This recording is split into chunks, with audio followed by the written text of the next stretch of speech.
postponing city-sponsored events with large gatherings for at least the next 30 days. Maybe you've seen this graphic circulating on social media. We'll show you in a second. It shows how coronavirus containment efforts could have an impact on the spread. Investigative reporter Lauren Sweeney has been digging into our local hospital capacity prior to the pandemic. Lauren, why has that graph that we're going to show everybody become so important locally? Yeah, well, it's all about capacity and making sure the outbreak doesn't overwhelm our health system. Before this pandemic began, I spoke with JoAnn. Her health is so bad, she ends up in the hospital several times a year. And again, before the virus, she told me she's had to wait for hours for a room. So amid the global crisis, will our hospitals in Southwest Florida have space? They leave when it's still dark outside. We make a joke when she's going to dialysis, she's going to work. And for 3 hours a day, 3 days a week, JoAnn goes to work.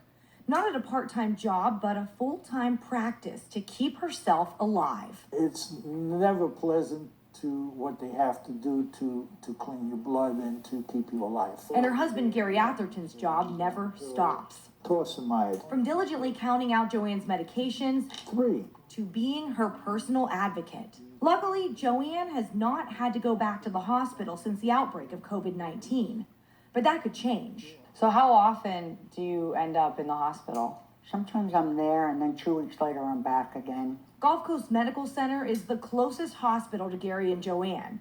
And they say before the virus, it was so busy there that in the last year, she's had to sit on a gurney in the hallway at least 7 times, waiting for a room to be available. The longest she's waited in the hallway has been almost 24 hours. What does that feel like, being left in the hallway, like you're Like a piece of garbage. Between Charlotte, Lee, and Collier counties, there are a total of around 3,200 hospital beds. But that doesn't mean all 3,200 beds will be available if the virus were to massively spread. People like JoAnn, who are in and out of the hospital, will still be taking up beds for illnesses not related to COVID-19. So the goal now is to flatten this curve of new cases and keep the numbers low, below the line of hospital capacity. We do pandemic preparedness all the time. It's what hospitals do. Lee Health CEO Dr. Larry Antonucci says right now the virus is not overwhelming our system, and they have a plan to keep it that way. Canceling elective surgeries is a possibility to keep beds available, and that's just one preventative measure. And don't forget, a system like ours has many, many sites around the county, and we can repurpose some of those sites if we had to. Antonucci says Lee Health will use alternative sites to treat the virus, but the most important thing is still slowing the spread. So if you're 35 years old and healthy and you say, well, what's the big deal? I'm probably just going to shake this off.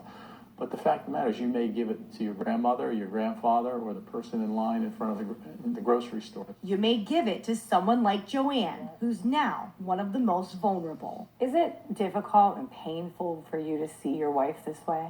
It is. It breaks my heart. And here's a startling statistic. Antonucci says if 100 million people get this disease, even with 1% mortality rate, that's a lot of lives lost. Here's that graphic again. Again, this is the spike in cases we're seeing, and the goal is to keep it underneath that healthcare system capacity. And that's why we're being asked not to gather in groups of 10 or more or go out to bars and restaurants.